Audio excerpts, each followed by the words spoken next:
Muito boa noite, pessoal. Sejam bem-vindos. Seguimos a nossa série de lives. O professor Fabrício já está na área. Deixa eu ver aqui. Como é que estão vocês? Boa noite, professora Elren. Boa noite, todo mundo. Vão chegando aí. Fala, meu amigo. E aí, Vitão? Como é que estão as coisas por aí? Eu tava com a máscara aqui, tá ligado? Agora de tecido pode, né? É. Vou fazer uma com a cueca, tá ligado? Cuecão, que eu sempre achei que era só brincadeira, vai virar máscara. E aí, já tá frio aí no sul ou ainda não? Cara, 13 graus hoje de cedo. Ei, caramba, tá bem Tá perto aqui, tá. melhorando, tá melhorando. Aqui tá 30 e tantos, tá pertinho. Hoje tá melhorando. E aí, cara, pessoal, eu não vou enrolar muito hoje, não. Eu vou tocar direto, porque a gente tem que aproveitar todos os segundos com o Fabrício, que é o cara mais foda do planeta, para falar de hit. Tem o livro mais vendido de toda a história sobre a temática.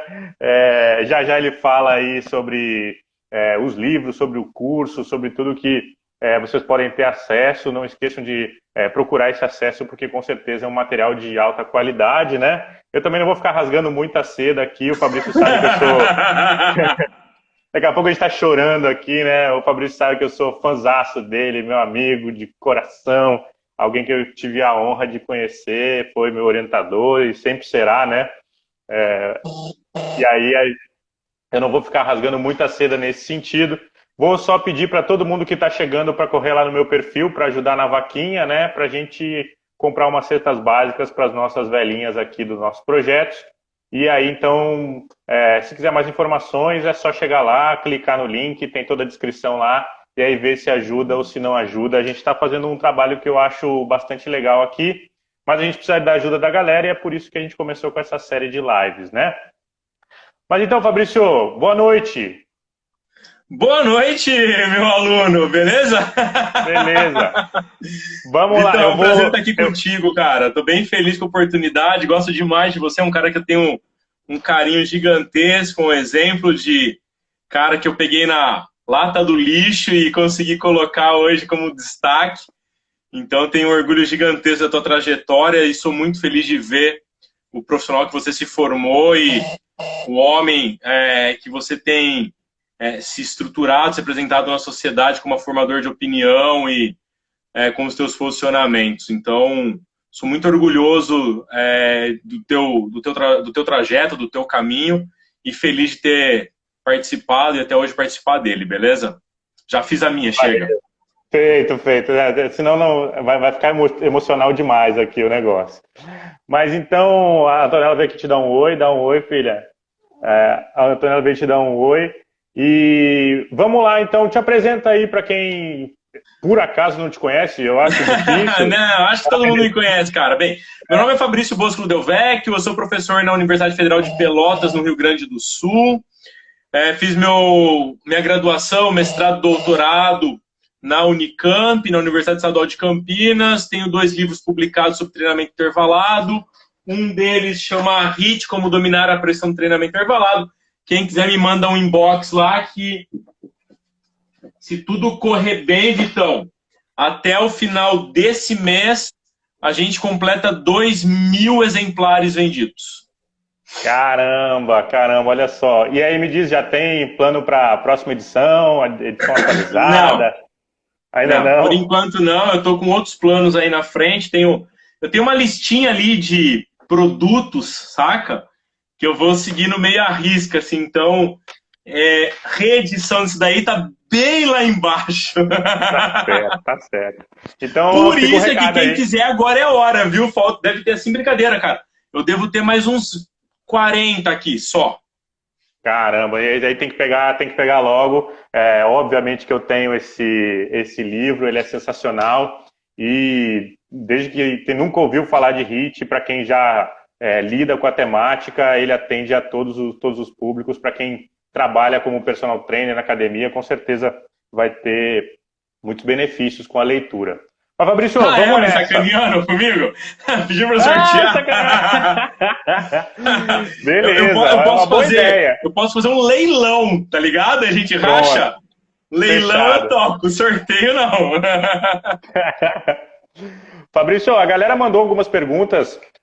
Eu vou tentar organizar elas de modo progressivo. Não, Tem vai uma galera da soltando aí. graduação aí e tal. E aí e depois eu também quero fazer algumas perguntas mais que eu considero mais complexas e tal. Mas beleza, Fabrício. Uma das primeiras perguntas que apareceram é a seguinte: como é que eu lido com a prescrição de HIIT para que eu tenha a segurança de que o que eu estou aplicando é de fato HIIT, né? E aí, para contextualizar, a dúvida da galera surge porque, para ter as adaptações que a gente espera ou que são mostradas com exercícios de alta intensidade, eu preciso ter um indicador que mostre que, olha, de fato eu estou atingindo alta intensidade, né? E como é que a gente faz para lidar com isso? Tá. Então, um ponto inicial de partida é que a gente precisa ter alguns parâmetros para a prescrição do treino. Independente do grupo que a gente vai trabalhar, a estruturação de uma sessão de treino intervalada é baseada em alguns parâmetros. A gente normalmente organiza como parâmetros que são... A gente tem duas formas de apresentar os parâmetros. Né? Eles podem ser objetivos ou subjetivos.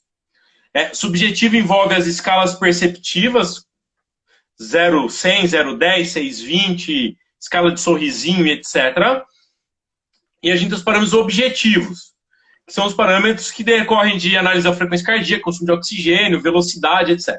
Então, uma forma de dividir é isso: perceptivos, né, subjetivos ou objetivos. Bem, os parâmetros subjetivos, eles podem ser utilizados, tem indicação clara e clínica para isso, mas para que a gente use parâmetros subjetivos, é importante que a pessoa que vai praticar o treino seja familiarizada com eles. Caso contrário, existe um gap, um distanciamento, um buraco entre o quanto a pessoa está achando que está de difícil ou de intenso e o que de fato está de intenso. Normalmente a gente trabalha com períodos de familiarização. A gente pode trabalhar com duas formas de familiarização, né? A primeira delas é fazendo o monitoramento da frequência cardíaca e comparando a resposta da frequência com a percepção naquele momento. A gente usa as tabelas de classificação. Esse é um modo bastante didático e pedagógico de fazer e demanda um tempo, obviamente, mas a gente também pode trabalhar utilizando as ancoragens da PSE derivadas de um teste incremental. Então, se você administra um teste incremental, mesmo que seja submáximo, e não tem problema ser submáximo para a pressão do HIIT, aí a gente vai ancorar os valores de PSE estágio a estágio e trabalhar com as intensidades, velocidade, wattagem, etc., level, com base nos parâmetros de PSE estágio a estágio. Nesse cenário, então, essa é a primeira forma. A segunda forma de organizar a prescrição é a gente dividir entre parâmetros que são psicofisiológicos e parâmetros que são mecânicos, que é a mais usual, pelo menos para mim, saca? Então, no domínio do que é psicofisiológico, a gente vai usar vários parâmetros. Os mais comuns envolvem o uso da frequência cardíaca e o uso da percepção de esforço. A frequência cardíaca pode ser máxima, de reserva, o índice de frequência, etc. E, obviamente, as percepções que eu acabei de falar. E nos parâmetros objetivos, a gente vai utilizar basicamente 3 parâmetros. A intensidade associada ou ao consumo máximo de oxigênio ou a velocidade aeróbia máxima. Então, a intensidade aeróbia máxima é um parâmetro. O segundo parâmetro é o tempo limite. E o terceiro parâmetro é a potência pico em um teste anaeróbio. Seja ele de sprint na pista ou na bicicleta. Inclusive tem sido usado com idosos, depois eu conto mais sobre isso, tá? Bom, então, partindo desse pressuposto, como que eu garanto que meu aluno está em alta intensidade? Saca? O ponto central é ele estar acima do limiar anaeróbio. este é o menor valor para a gente considerar alta intensidade. Ele precisa estar acima do seu limiar anaeróbio. Aí a gente tem uma outra pergunta, né? É como encontrar a porra do limiar anaeróbio. Então, existem diversas estratégias, que não é o nosso foco nesse momento conversar, mas uma estratégia muito fácil é, em um teste incremental, usar a escala 620 e assumir o ponto 14 como concomitante ao limiar anaeróbio.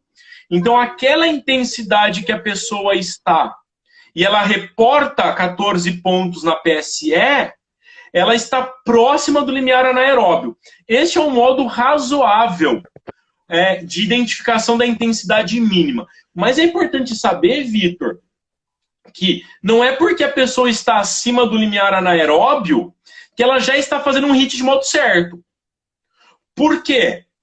Porque para a prescrição do treino, põe essa Antonella aí, fofinha, para a prescrição do treino intervalado, a gente precisa considerar uma série de variáveis. E aí, uma variável importante é que a gente chama de densidade ou relação de esforço-pausa. Porque para cada duração de esforço e de recuperação, eu tenho intensidades que são adequadas. Quer ver um exemplo que é falho? Eu, por exemplo, vou colocar a minha intensidade a 110% do limiar anaeróbio. Ou seja, eu estou garantindo que eu estou em alta intensidade. Mas aí a pessoa se exercita 30 segundos e descansa 3 minutos e 30. Entende? Então, ela está treinando no período de esforço em alta intensidade, mas a densidade, a relação de esforço-pausa está desequilibrada. E aí tem um problema severo, porque a gente não vai obter os benefícios do treino intervalado em função da ineficácia deste protocolo realizado desse modo. Por isso é que, além de saber a intensidade, estar acima do limiar, eu preciso saber qual é a intensidade. E deste ponto, a gente começa a conversar sobre o lance das variáveis de prescrição do treino intervalado. Obviamente que tu sabe, mas é importante que as pessoas que estão nos ouvindo saibam, a gente tem uma série de variáveis necessárias para a prescrição de um HIIT que seja realmente efetivo. E a primeira variável que a gente tem que pensar, a primeira é a modalidade do período de esforço. Essa é a primeira variável. Porque se a gente esquecer essa variável, a gente vai chegar naquela perspectiva de falar, é HIIT, então eu vou colocar o gordo lá para correr na rua e fazer sprint, saca? A gente erra porque a gente esquece que a primeira variável é a modalidade. Então, Fabrício, deixa eu já fazer uma pergunta aproveitando esse gancho, né? Então, pensando na modalidade, aí a gente não está falando de idoso necessariamente, mas algumas pessoas entendem que talvez a modalidade seja determinante para, inclusive, ter essas adaptações a nível de VO2 máximo ou da carga interna ser de fato intensa. Vou dar um exemplo, né? Se eu pegar uma corda naval, que teoricamente vai mobilizar um grupo muscular menor, né? Dependendo de como tu está fazendo, né?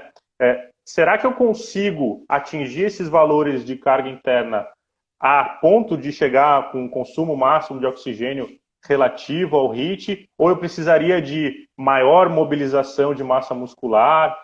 Vamos para um ponto mais extremo. Muita gente me pergunta, posso fazer HIIT com rosca direta? Apesar de eu achar que não faz muito sentido, né? Mas até que ponto a modalidade tem efeito nessa magnitude da então, intensidade? Assim, ó, vamos pegar o exemplo da corda naval, tá? Que aí é muito claro. Não adianta eu fazer um teste incremental na esteira e querer atingir percentual do VO2 da esteira usando corda naval. O cara que pensa desse modo tem que dar um tiro na cabeça, saca? Porque não faz o menor sentido isso. Então, se eu quero trabalhar com percentual, por isso que a gente normalmente vai falar percentual do VO2 máximo ou percentual do VO2 pico, manja? Então, o que eu faço? eu vou usar corda naval, beleza. Eu vou fazer um teste incremental na corda naval, vou ver o maior consumo de oxigênio na corda naval e vou ver o quanto eu atinjo de percentual da corda naval. Porque o que está muito claro na literatura? Que quando a gente usa membros superiores, a gente vai trabalhar no máximo perto de uns 80% do VO2 atingido num teste de membro inferior correndo, por exemplo. Então, é importante saber, Vitor, que se eu fizer um teste para membros superiores, prescrever com corda naval, eu vou melhorar o VO2 medido na corda naval. Tem evidência disso, saca? Tem uns 2, 3 artigos mostrando isso. Então, bem, este é um ponto. Por que que esta situação difere da rosca direta? Porque quando a gente considera a corda naval, tu pode fazer um treino intervalado numa corda naval e isso vai elicitar, vai estimular aumentos de frequência cardíaca, aumentos de consumo de oxigênio e mobilização de quantidade de massa muscular que normalmente não vai acontecer apenas com a rosca direta. E qual é o desfecho? Esse é o ponto central que a gente tem que pensar. Bom, eu vou fazer rosca direta qual é o meu objetivo com a rosca direta, entende? Então, a pessoa usa um treino de carga localizada, rosca direta, por exemplo, qual é o objetivo? É aumentar força, resistência e massa muscular. Por isso que ela usa rosca direta. Se ela quer aumentar resistência aeróbica, endurance, saca? Melhorar a capacidade oxidativa, mitocondrial, etc., fazer rosca direta não faz muito sentido. Pode, mas não é. É o cara tentando apertar parafuso com martelo, saca? Ele vai conseguir enfiar o parafuso lá, mas vai dar uma estragada. Eu acho que é uma ótima analogia. E Fabrício, nessa perspectiva, então, como é que tu sugere que a gente pense essa lógica? Porque muito disso está associado com a fadiga periférica, né? Então, se eu localizar muito a carga de modo periférico, provavelmente eu vou entrar em fadiga no músculo local antes de conseguir causar um efeito sistêmico, né? Sistêmico, claro. Por isso é que, normalmente, a gente tem a prescrição do treino intervalado usando, vou voltar na corda naval, se o indivíduo é muito descondicionado, ou pouco condicionado, porque é diferente de descondicionado, né? Se o cara é pouco condicionado, aí eu vou pensar no meio de treino, saca? A minha corda tem o peso adequado? Porque não adianta eu colocar na mão da Antonella uma corda que tem 15 quilos, saca? Vou pegar uma corda mais levinha. Além disso, aquele tipo de meio é o mais adequado para o desfecho que eu quero? Mas meu aluno ele quer usar a corda naval de qualquer jeito, porque ele tem fetiche, gosta de corda, não sei o quê. Então o que a gente faz? A gente começa a acoplar estratégias. Quer ver uma estratégia que é muito tranquila? Eu faço, por exemplo, é hipotético, tá? Para quem tá ouvindo. Eu faço, por exemplo, 30 segundos de polichinelo, 30 segundos de corda naval. Descanso 30 segundos. Os primeiros 30 segundos do polichinelo vai aumentar a frequência ventilatória, frequência cardíaca, liberação de adrenalina, etc., atividade simpática. E os 30 segundos com corda naval vão manter esses parâmetros ou em elevação ou elevados. Aí descansa. Então, essa é uma estratégia, tá? A outra estratégia de novo, especificamente com corda naval, não faz muito sentido a gente prescrever HIIT utilizando as relações de esforço-pausa mais indicadas, de 2:1, 3:1. Na corda naval, inclusive, o mais habitual é 1:3. Tipo, 15 por 45, 20 por 60 segundos, saca? Exatamente para não fazer com que a fadiga periférica interrompa a evolução do treino. Então, assim, é uma conta justa. Porque, obviamente, se eu usar uma corda muito pesada ou ficar muito longe do ponto de apoio, o cara vai entrar em fadiga antes de aumentar a frequência cardíaca, ventilatória e gerar, obviamente, o estresse necessário para aumento da aptidão cardiorrespiratória. Então, por isso, Vitor, que é importante que o profissional domine o método e ele saiba utilizar um meio de treino para aquele método. Manja, então, corda é útil? É útil, mas tem que saber usar. Pô, eu vou dar um exemplo, 2, na verdade. no trabalho do Jackson aqui, cara, com corda naval, a gente bate mais de 90% da frequência cardíaca, a lactato passa de 12 milimol. Saca? Eu faço treino de corda naval que dura meia hora e eu passo 40% do tempo acima de 90% da frequência cardíaca. Então, assim, dá para fazer? Dá para fazer, mas tem que ter competência profissional na equalização dessas variáveis. Você me interrompeu, né? Quando a gente estava falando das variáveis, então a gente tem lá a modalidade. É a primeira coisa que eu penso. A segunda coisa que eu penso, então, ó, pensei, corda naval é a modalidade. A segunda coisa que eu penso é quanto tempo eu quero que o cara faça de esforço. E aí eu vou colocar a intensidade desse esforço. Na corda naval, essa intensidade basicamente é baseada no RPM, né? Nas batidas, ou é ao out. Aí eu vou pensar na recuperação. Bom, quanto tempo eu preciso recuperar para o esforço com corda naval? Você não vê na musculação o cara fazendo rosca direta 30 segundos e parando 30 normalmente. Né? O cara vai fazer aí 15, 20 segundos, vai descansar 40, 60, 90, 2 minutos. Manja? Então a gente muda essas relações de esforço-pausa dependendo do desfecho que a gente quer. E, Fabrício, dando um passo atrás, eu queria que tu falasse de combinações já pré-definidas sobre essas relações de esforço-pausa, né? Tu falasse um pouco sobre o HIIT longo, o HIIT curto e tal. Vai pô, aí, eu não vou vender o livro. Não, pô, só uma pegadinha. Vamos lá. Então é assim, ó. A gente tem 5 grandes grupos de treino intervalado. Opa, tá caindo aqui. A gente tem... a gente tem 5 grandes grupos de treinos intervalados, né? Intervalados curtos, intervalados longos, sprints repetidos, sprints intermitentes e aqueles game-based, que é baseado no jogo. Este último grupo a gente não vai conversar, beleza? Então, nos outros 4 grupos, a gente vai ficar com intervalado curto, intervalado longo, sprint repetido e sprint intermitente. Intervalado curto é aquele modelo de HIIT que o cara faz um pouquinho de esforço e descansa um pouquinho. Então, por exemplo, ele vai fazer 30 e descansar 30, vai fazer 20 e descansar 40, vai fazer 20 e descansar 10. Normalmente o período de esforço e de recuperação dura 1 minuto ou menos, predominantemente. Esses são os intervalados curtos.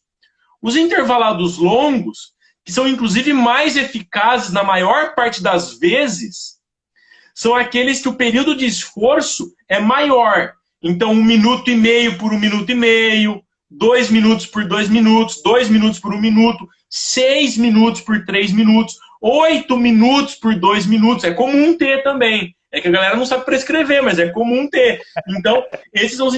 porque tem gente que acha que fazer HIIT é 30-30, 20-10 e acabou essa merda.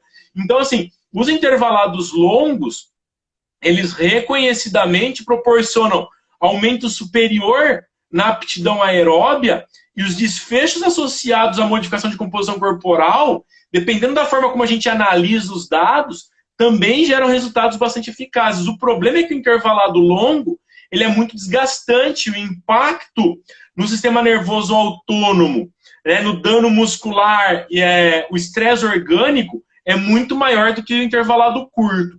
Aí a gente tem o terceiro grupo.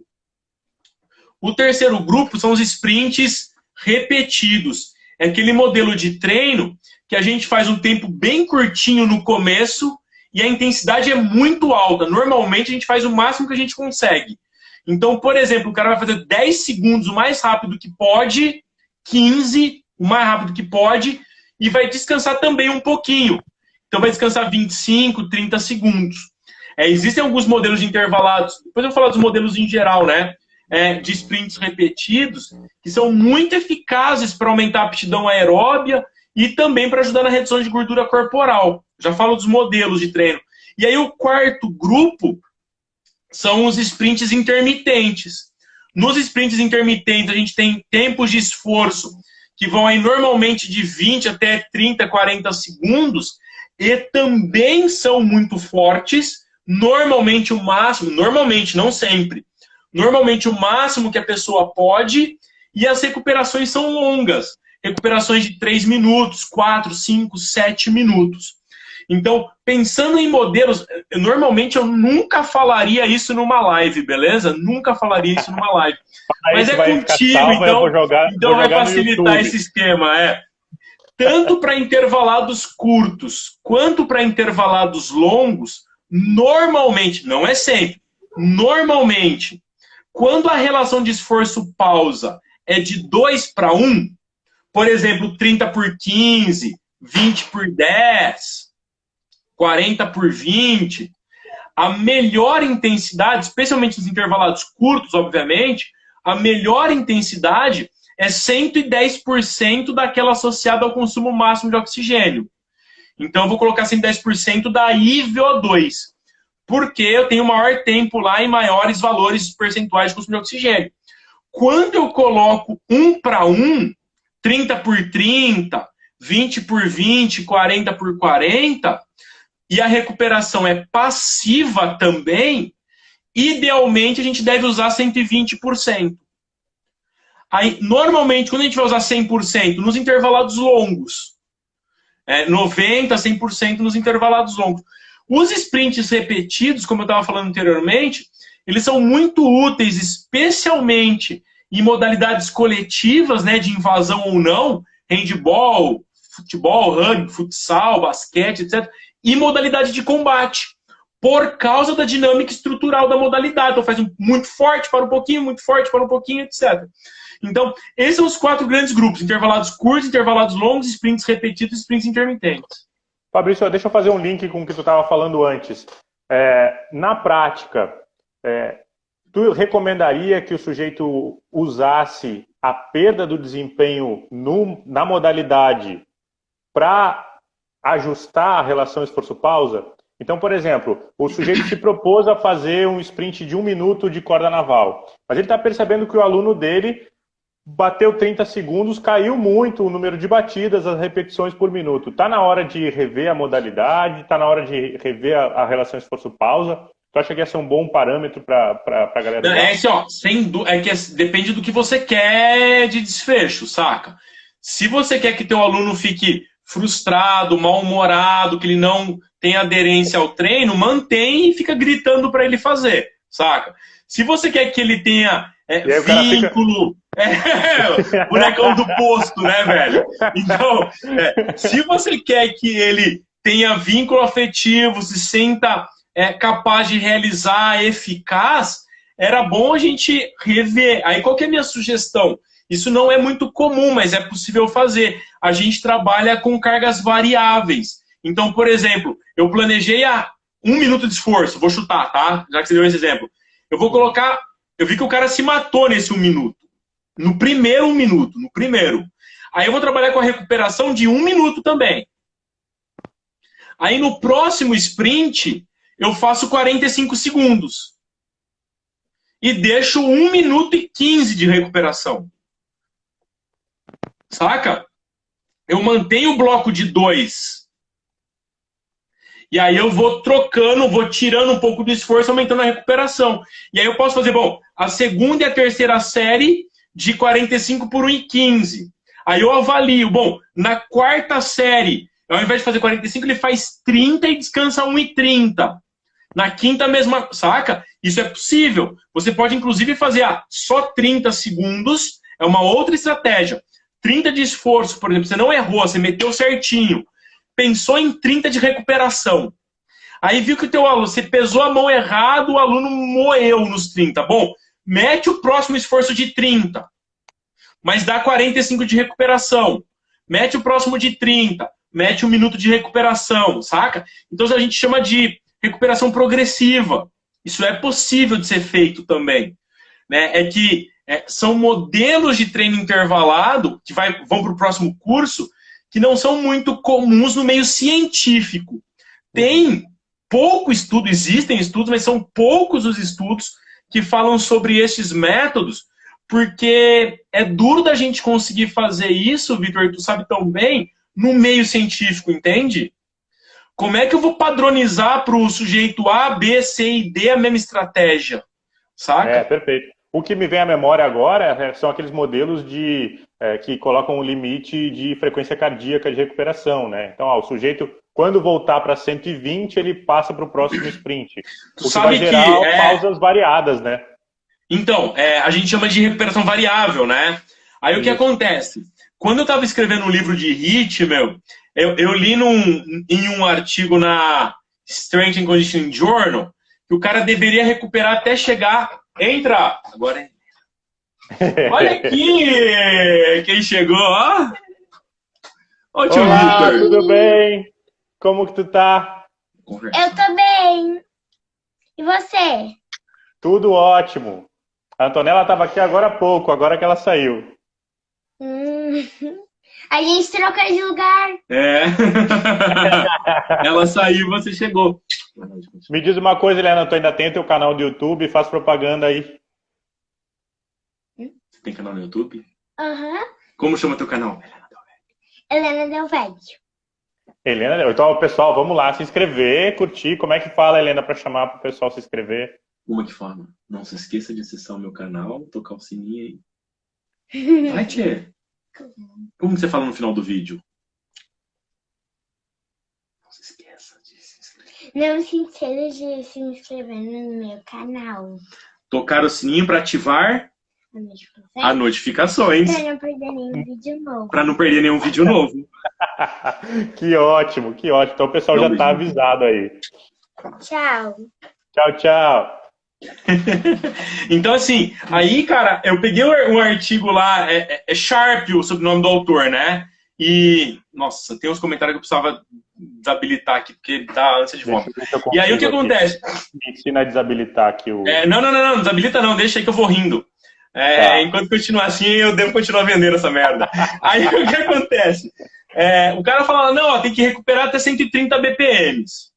E ele cita o artigo do Edwards. E aí eu fui atrás do artigo original, Cara, no artigo original, adivinha, os caras não falam aquilo. No artigo original tem as faixas de intensidade, sabe? Telefone sem Para fio, cada né? faixa etária tem uma faixa de intensidade. Mas não explica por quê, manja? É óbvio que a gente tem algumas ideias lá, é relativo provavelmente a 70% da frequência cardíaca máxima predita e tal, mas é tão empírico quanto fazer nada, manja? Mas, óbvio, tem razão, a gente pode adotar pausas variáveis no treino intervalado. Qual que é o problema disso, Victor? Que se a gente não conhece o nosso aluno, é roça. Vou dar um exemplo claro para você. A gente estava um dia no remo, e aí teve um cara que fez um sprint lá no remo, um cara mais gordo que eu, então imagina como é que o cara era, hein? O cara meteu um sprint de 30 segundos. Ao out, 30. Aí eu cheguei pra ele e falei, agora você vai recuperar, até bater 140 BPMs. E demorou 20 minutos. Ficou ótimo, Ju. Ficou ótimo o treino. Então, assim, a recuperação variável, velho, ela ajuda, mas depende, saca? Às vezes não dá certo, não. E, Fabrício, a gente já investiu o tempo planejado aqui para falar de HIIT de modo geral. Eu tenho certeza que a galera não entendeu muita coisa do que tu falou, mas aí vai lá pro livro depois, né? Vai pro livro que tá tudo lá. Eu tenho certeza, porque eu já li, né? Eu posso certificar de que tá tudo lá. Mas agora, Fabrício, direcionando para o público específico dos idosos, né? Essa mesma lógica que a gente estava conversando da fadiga periférica pode ser pior nos idosos? Como é que tu enxerga isso com eles? Cara, eu acho que o que determina a instalação dessa fadiga ser precoce ou não é a faixa etária, mas é o know-how de treino, saca? Quando tu tens um idoso que é habituado a se exercitar, obviamente que eu não estou comparando ele com um jovem, mas se eu pegar um idoso habituado, idoso não habituado, um jovem habituado, jovem não habituado, as características são muito semelhantes, entende? Então, obviamente que tem chance de um idoso chegar numa fadiga periférica de modo mais precoce que um indivíduo jovem. Mas isso não é só no HIIT, isso é em qualquer modelo de esforço, considerando cargas relativas aos máximos, entende? Especialmente as cargas mais pesadas. Então, é incomum, pelo menos eu não me lembro de cabeça agora, prescrições de treino intervalado que tem um elevado impacto periférico com idosos, mesmo porque se alguém vai colocar um idoso para se exercitar de modo periférico, como objetivo-alvo principal, vai para musculação, saca? Tem muito mais segurança, muito mais variedade, muito mais opção de prescrição. E, Fabrício, tu falou de segurança, uma galera mandou ver aqui perguntas mais cedo, e faz um tempo já que a gente publicou aquela revisão sobre síndrome metabólica e tal, mas tem uma galera perguntando, mas e HIIT para hipertenso, HIIT para idoso, HIIT para dislipidemia? Fala pro pessoal aí o que tu pensa sobre a segurança desse modelo de treino. Não vou falar o que eu penso não, saca? Porque aí é enviesado. O que eu posso te dizer?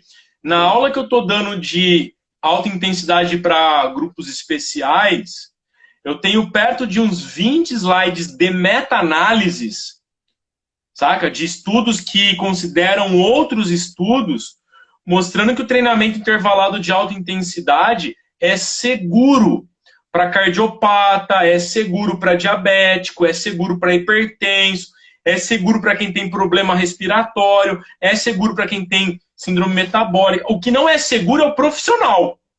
Manja? Porque se você pegar um profissional ruim em um ambiente de prática que não proporciona a possibilidade dele prescrever o treino com qualidade, isso é perigoso, saca? Eu conheço um monte de personal que dá treino para cardiopata, véio, que não usa nem cardiofrequencímetro.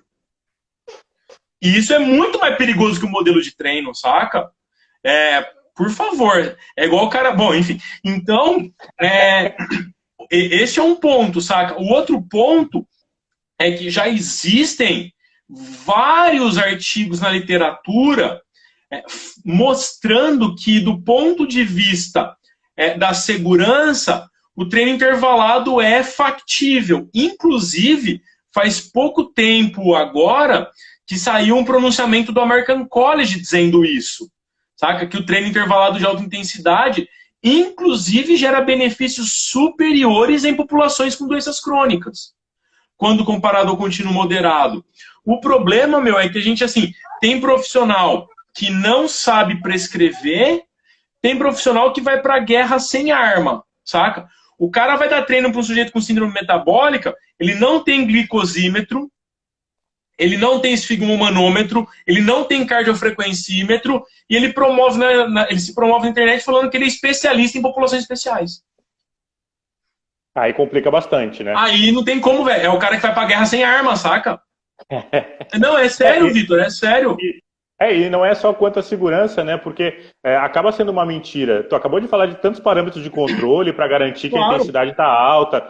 Então, com certeza, se tu não tem nenhum parâmetro para estimar que seja a intensidade que o sujeito está usando, tu não pode nem garantir a segurança, nem a efetividade do processo. Então, não, é uma piada. O cara passa 4 anos na faculdade, ele não compra um cardiofrequencímetro.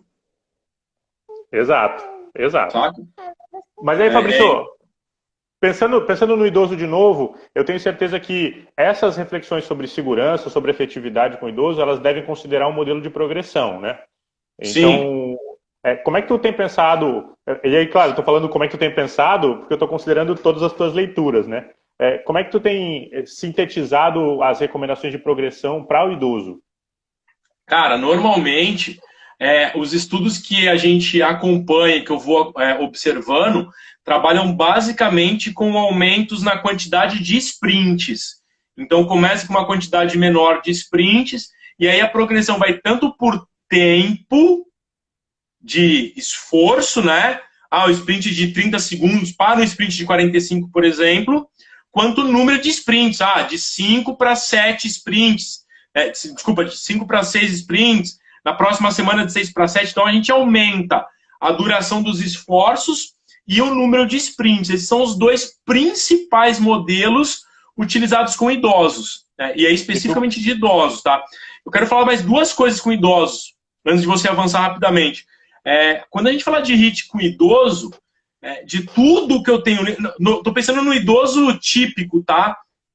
Que você já tomou cuidado com glicemia, com pressão arterial, com frequência, etc, etc, etc. Tem 2 características que são muito curiosas com idosos. A primeira característica é que quando idosos são expostos ao HIIT, eles incorporam que aquele modelo de esforço é suficiente para as suas atividades de vida diária. E eles acabam reduzindo a quantidade total de atividade física no dia, saca? Então o idoso começa a fazer HIIT e ele diminui a caminhada diária, ele diminui o deslocamento, saca? Então tem um impacto negativo do aumento de sessões de alta intensidade no nível total de atividade física. Isto é um elemento que profissionais precisam considerar bastante importante, caso contrário, você está dando com uma mão e tirando com a outra, saca? Porque tu aumenta algumas coisas, mas diminui outras. E aí, qual que é o problema? Se o idoso dropa, se ele abandona a prática, ele não tem nenhuma evidência que fala que ele vai voltar com a atividade anterior. E aí você perdeu 2 vezes. Então esse é o primeiro ponto que eu gostaria de chamar a atenção. O segundo ponto que eu gostaria de chamar a atenção, Vitor, é que existem alguns trabalhos com idoso mostrando que o tempo de recuperação de controle motor pós-esforço é um pouco mais demorado que de pessoas mais jovens. Então o que acontece? Quando o idoso faz um treino intervalado de alta intensidade, após a sessão, ele demora mais tempo para retomar o controle motor pré-treino. Isso pode, não estou falando o que acontece, isso pode aumentar a chance dele desequilibrar, saca? Dele perder o controle postural, eventualmente dele cair. Só que isto é facilmente resolvido, porque quando termina a sessão, eu vou chamar de janela de oportunidade. Porque não é uma oportunidade, mas enfim, tá? Essa janela quando termina a sessão, ele tem que tomar o shake de whey, é isso que tu vai falar. Essa janela de vulnerabilidade, olha, nome top. Cara, esse nome é muito bom, velho. Anota aí. Essa janela de vulnerabilidade, ela dura perto de 10 minutos, tá? Entre 7 e 10 minutos. Então, o que acontece? Quando o idoso faz o HIIT, terminada a sessão, é importante que ele tenha uma volta calma que considere esse tempo, 7, 8, 10 minutos de volta calma, para depois o profissional liberar esse cara para ir embora. Caso contrário, dá batidinha de mão, o cara vai embora, tropeça, cai, vai atrapalhar um pouco, saca? Então, essas 2 considerações, eu não estou falando para o cara que é hipertenso, eu estou falando para idosos em geral, saca? Uhum. Essa consideração, ela deve ser tida em conta, porque tem algumas evidências mostrando isso de modo consistente. Show. E, Fabrício, tu falou de progredir a partir da duração dos esforços, né, ou do número de esforços. Em que ponto tu acha que a gente pode começar a progredir com a intensidade de fato? Com a velocidade da caminhada, por exemplo? Tem trabalhos, tem um trabalho do David sugerindo que a cada 2 semanas a gente faz incrementos de 5%. Cara, olha só, olha quem tá nessa live aqui, quem perdeu isso se ferrou de vez, olha. Então tem um trabalho dele mostrando que a cada 2 semanas incrementos de 5% na VVO2 são plausíveis de serem realizados, saca? Mas isso também depende muito do perfil do aluno, né, Vitor? Porque a treinabilidade é muito variável, cara. Perfeito, perfeito. Mas aí, seguindo essa mesma lógica, porque no que eu estava pensando? Eu queria te pedir para fazer, nos mesmos modelos que tu citou, do HIIT longo, HIIT curto e depois dos sprints, para pensar nessa lógica de progressão para o público idoso de fato, né? Porque se tu for ficar preso nos modelos mesmo, né? Se tu tá reduzindo o sprint, tu vai ter que aumentar pelo menos a intensidade absoluta, não necessariamente relativa, mas vai ter que aumentar a velocidade do sujeito na esteira, alguma coisa nesse sentido. E aí, qual que tu acha que seria, primeiro, qual a progressão que tu recomenda e depois, o que progredir primeiro? Primeiro a duração dos sprints e o número, ou primeiro aumenta a intensidade? Essa pergunta não tem resposta, tá? Tem 2 estudos que já investigaram aumentar a duração, aumentar a intensidade e não muda. Tá? No fim das contas, o desfecho é semelhante. Então, por isso estou falando que depende muito da interação profissional-aluno, tá? Tanto faz no fim das contas. Eu, particularmente, acho que é mais seguro aumentar a duração do bloco de esforço primeiro e depois a intensidade. Até porque isso vai decorrer do preconceito com alta intensidade, manja? Quando você fala assim, eu vou aumentar a intensidade, tem muita gente que tem reticência. Então, se você falar, não, vou fazer 15 segundos a mais, a capacidade de absorver a informação é melhor do que se falar, vamos aumentar meio quilômetro por hora, saca? Mas isso no fim das contas, do ponto de vista científico, não tem diferença, pelo menos por enquanto, tá? A minha opinião é que é melhor aumentar um pouquinho a duração do que a intensidade. Bom, nos intervalados curtos, idealmente, a gente tem que pensar qual é o desfecho primário, porque o que determina a duração da sessão, Vitor, é o tempo que o cara passa em alta intensidade. Isso independe se é intervalado curto ou é intervalado longo. Então, o que acontece? Se você vai ter uma sessão que é mais curta, porque o cara está menos condicionado, você provavelmente vai ter que colocar um período de esforço um pouco maior e uma recuperação um pouco mais longa e preferencialmente ativa, para que ele passe mais tempo em percentuais mais altos de consumo de oxigênio. No intervalado curto. No intervalado longo, normalmente é fixa a duração do esforço e da recuperação. E aí vai aumentando o número de esforços. No modelo 4 de 4x3, a gente normalmente aumenta o número de sprints. Então, o aluno faz um sprint de 4 minutos na primeira semana, e a recuperação. Aí na segunda semana, faz um sprint de 4 para 3, mais um sprint de 2. E aí na outra semana de 3, de 4, aí de novo, saca? Então, a gente aumenta as duas coisas. Nos sprints repetidos, não tem evidência de progressão com o idoso, tô falando. Então, a minha opinião é que faça do jeito que ficar melhor para o cliente. Já nos sprints intermitentes, tem um estudo muito legal, são 2 estudos que fizeram investigações com idosos sedentários e idosos atletas. E eles usam um modelo de sprint intermitente com a bicicleta que gera potência. Não sei se você já tem no teu box, lá deve ter, saca? Então, cara, é um treino muito massa de sprint intermitente. Você faz o teste de 6 segundos, identifica quanto é 100% da potência pico, ou do RPM, que é possível também, porque está correlacionado, né, na Airbike. E aí, sim, o que acontece? Identifica quanto é 100% do teu RPM num teste de 6 segundos e trabalha com 50% desse RPM máximo. Aí é um treino de sprint intermitente, só que ele é com carga controlada. Então o cara vai fazer 30 segundos a 50% do RPM máximo ou da potência máxima e vai descansar 2,5 minutos a 3 minutos. Normalmente a gente começa descansando mais tempo e vai diminuindo, né? 10 segundos por sessão, por exemplo. E nesses 2 estudos, o aumento foi de número de sprints. A intensidade ficou fixa, começou com 4 sprints, e aí 2 semanas com 4, 2 semanas com 5, 2 semanas com 6 sprints, saca? Então, essas são as principais progressões utilizadas. Fabrício, a gente está entrando aí nos últimos 10 minutos. Eu ainda tenho 2 perguntas para te fazer. Uma mais de utilidade pública, que a galera perguntou bastante, e uma mais sacana para encerrar depois. A galera está perguntando o seguinte: o que tu está pensando sobre toda essa prescrição de treinamento à distância, HIIT em casa, calistenia e essa bagunça toda? Especialmente, claro, tu pode fazer o panorama geral, mas e aí fazendo essa relação de como que isso está chegando para o idoso, quais são os principais riscos, como é que a gente pode minimizar essas coisas, talvez? Fabiano, o teste 6 segundos tem no meu livro, é só comprar o livro, beleza? É assim, cara.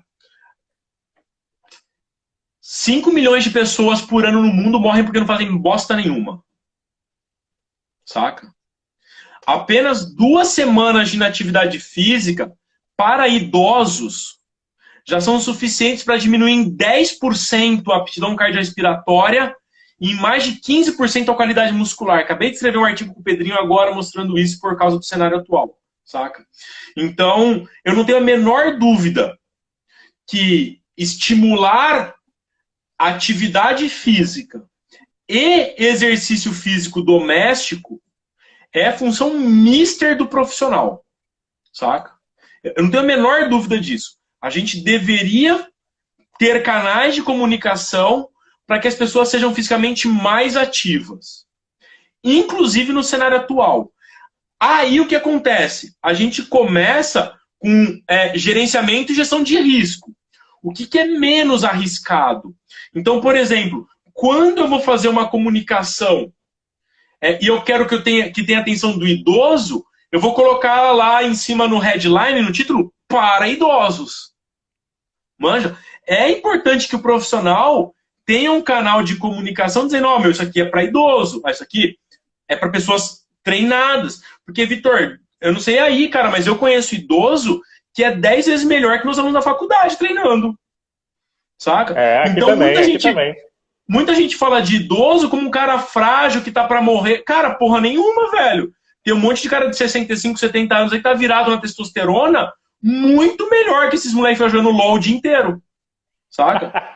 Não, eu tô falando sério, cara, porque senão a gente acha que o idoso é um bicho frágil que não pode fazer nada. Óbvio que existe o idoso frágil, mas não é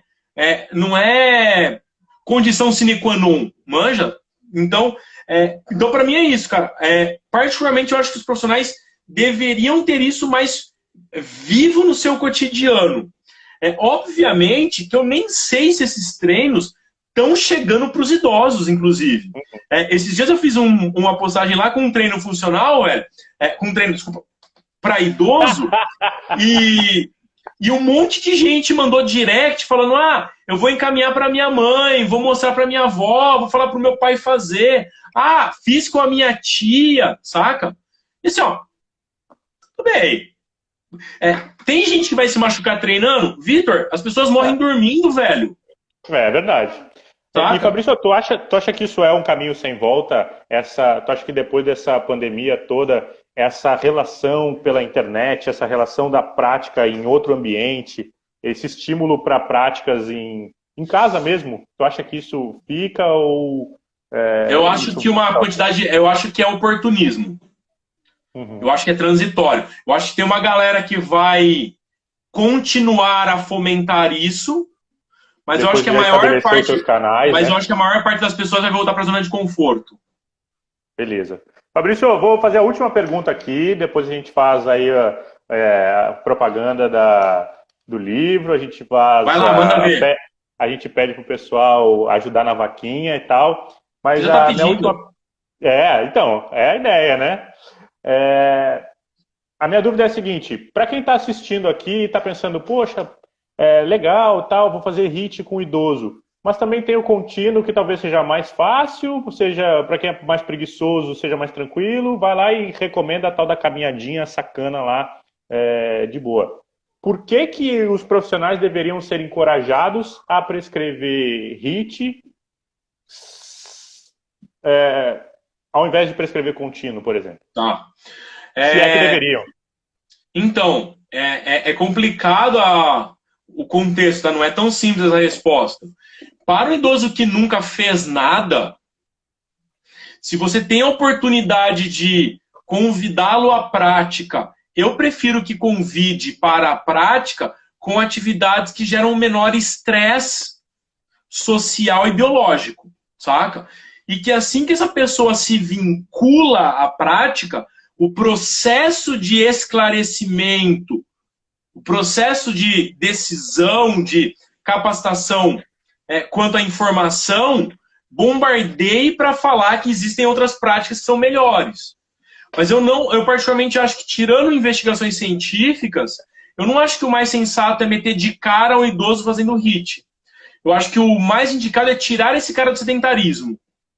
E depois que esse sujeito está fisicamente ativo, a gente começa a mostrar para ele, a partir de evidências e experiências, que existem modelos de exercício que podem gerar benefícios superiores, inclusive em períodos inferiores, com segurança.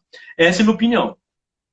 Mas então, pegando a tua opinião, o profissional, ele deveria encorajar o sujeito a aumentar a intensidade em sem dúvida alguma, sem dúvida alguma. Perfeito. Eu não tenho dúvida que assim, o profissional, ele ele não deve manter o seu aluno em uma carga que seja dentro da zona de conforto. Ele tem que estimular com que o aluno experimente cargas de treinos que são superiores para que ele possa almejar e obter benefícios superiores. Inclusive, a literatura é muito clara em mostrar que fazer treino intervalado de alta intensidade, em comparação ao contínuo moderado, gera benefícios superiores. Não é que o contínuo não gera benefício em algumas condições, mas o intervalado gera benefícios superiores. A gente tem um monte de meta-análise mostrando isso. O problema é que o profissional é burro, saca? Ele não quer fazer isso, ele não quer ser na zona de conforto, ele não quer estudar, ele não quer se capacitar. Eu tô falando um cara típico, assim, né? Quem tá aqui, por exemplo, 8 horas da noite, provavelmente é exceção, saca? Com certeza, com certeza.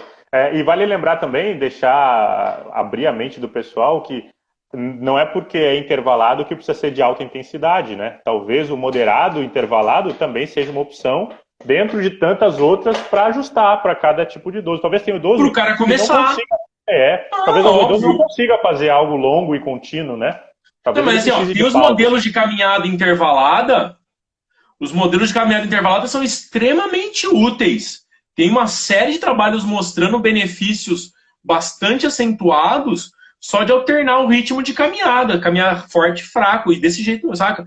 Então, o que a gente precisa é ampliar a visão e eu sempre penso assim, na introdução, coloca o modelo de esforço, vê qual é o feedback, troca o modelo de esforço, vê como a pessoa responde e vai avançando, porque diferente de pesquisa, Vitor, que a gente tem 6 semanas para fazer o melhor, saca? A vida profissional ela não demora 6 semanas, então você pode fazer progressões, pode avançar, experimentações, enfim, fazer com que o cara goste do troço. Lembrando que, diferente dos estudos internacionais, aqui no Brasil, ninguém ganha para ser sujeito de pesquisa. Então, você precisa fazer um troço que convence o cara a gostar de fazer aquilo. Saca? Sem dúvida. Fabrício, tá chegando o final aqui. Eu já vou te dar a palavra para tu encerrar aí. A gente vai encerrar contigo hoje. Eu só vou aproveitar para agradecer a todo mundo. Quero lembrar que amanhã tem live no perfil da professora Elren com o professor Felipe, eles vão falar de saúde mental, ansiedade, depressão do idoso, também às 19 horas. E pedir para o pessoal, aí a gente está com uma ação, a gente quer ir sábado de novo, distribuir cestas básicas para os nossos velhinhos aqui, mas a gente precisa que a nossa vaquinha dê uma engordada lá para a gente conseguir comprar, então, essa outra leva, né, de cestas básicas, né? Então, corre lá no meu perfil, dá uma olhada no link, lê lá a descrição e se puder ajudar, se não puder ajudar com dinheiro, divulga para alguém que possa ajudar. Fabrício, estou com a impressão de que a gente tinha que fazer outra agora, já de mais 1 hora, a gente podia ficar falando disso uma semana inteira. Eu estou morrendo de saudade tua, faz um tempo que a gente não se vê, essa distância é foda, mas muito obrigado aí pela contribuição, é sempre um prazer falar contigo, é sempre um prazer estar junto. Então, obrigado, cara. Manda ver aí a tua despedida pro pessoal. Cara, assim, eu queria agradecer a oportunidade, mandar um abraço para todo mundo que tá aí, uma galera trocando ideia com a gente. Não consegui ler as perguntas, mas foda-se, quem quiser bater um papo, manda no direct. Dizer que se alguém quiser livro, é só me pedir inbox, que eu mando direto o link de acesso. As inscrições para o curso de posts animados tá bombando, vai só até domingo. Então, se você tá preocupado aí, não tá conseguindo falar com o teu aluno, não tá conseguindo mandar treino, velho, faz o curso de post animado para mandar os videozinhos, os exercícios, já tudo pronto no zap do teu aluno, que isso vai facilitar um monte com que ele se mantenha aderido à prática. O curso custa R$ 89,00 e é vitalício, pode assistir a vida inteira, porque eu estou aumentando as aulas ao longo do tempo. Então, já tem 7 módulos, isso vai avançar. Obrigado de novo, Vitor. Um abraço para você, para a Fran, para a Antonella aí, um beijo pro povo. E a Elren, que ficou toda hora mandando mensagem aí embaixo, pelo amor de Deus. Então valeu, Fabrício, valeu, um grande beijo para ti. Abraço, meu irmão. Obrigado, viu, pessoal? Um grande abraço para todo mundo, uma boa noite e até amanhã. Valeu. Falou.